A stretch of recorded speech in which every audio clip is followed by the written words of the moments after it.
Coach Madsen for you. We'll start with the opening statement and then we'll take questions. Yeah, definitely. Good team win tonight. I want to start out just by thanking the fans, the student section, all the community members that were out here tonight. I mean, guys, the environment is outstanding. And I can't thank the fans enough, our administration, Jenny Simon O'Neill, Jay Larson. We are in the process of building this program into a national championship contender. And there's a lot of steps that are being taken, and we're going to get there. Tonight was a good win against a scrappy and tough Bakersfield team.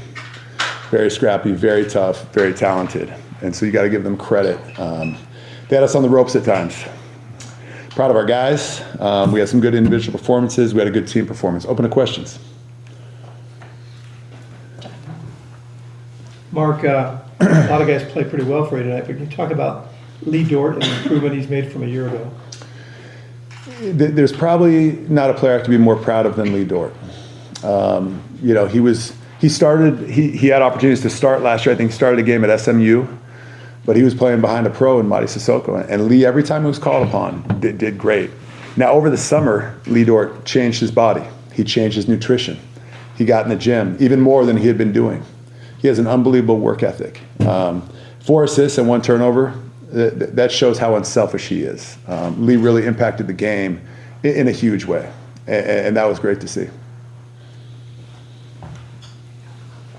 Coach, talk about the defensive intensity out there tonight. Lee Dort mentioned how there's a change in, for instance, switch coverage instead of drop backs, a little more pressure on the ball. What did you see, and what do you tweak coming into the season?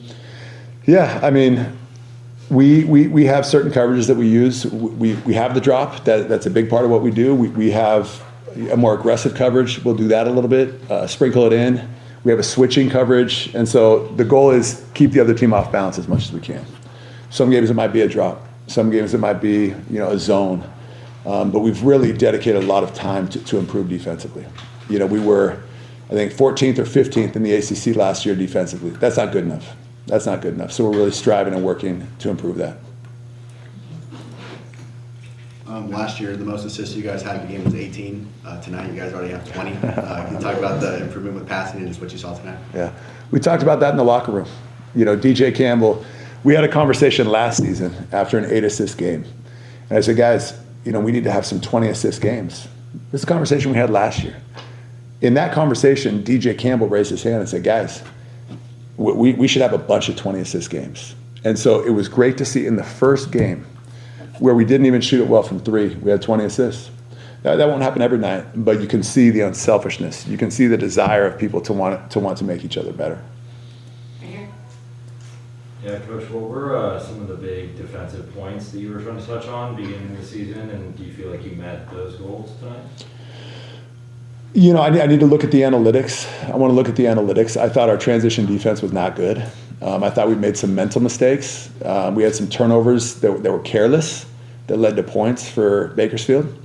And so there's a lot of things to tighten up. We'll kind of break down the film tonight, but there was improvement. And I'm hopeful that this is below a 1 PPP. Again, I haven't looked at the analytics yet, but I'm hopeful. Coach, looked like a good chunk of the offense tonight was coming from both Dade Ames and then Justin Pippin, either creating for themselves or creating for others.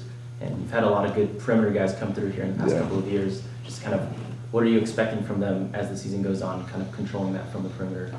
Let's start with Justin Pippin. Justin started at Michigan. Kind of the opportunity there didn't maybe materialize. And so he came back out west to us. Justin has been outstanding in practices. Justin was outstanding tonight. Justin's an all-around player. I mean, he shoots the 3, he draws fouls, he finishes at the rim. And then he is somebody, he can roll out of bed in the morning doing nothing and make his teammates better. And he has a lot of gifts. Dede brings that Chicago toughness, kind of that Chicago swagger. And Dede's just somebody that he takes a lot of pride in making people around him better. And we saw that tonight.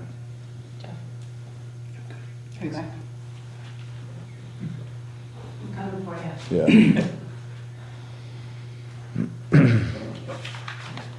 You played 11 scholarship players tonight. Can you talk briefly about DJ, Giovanni, and Sammy, on their statuses maybe for Thursday?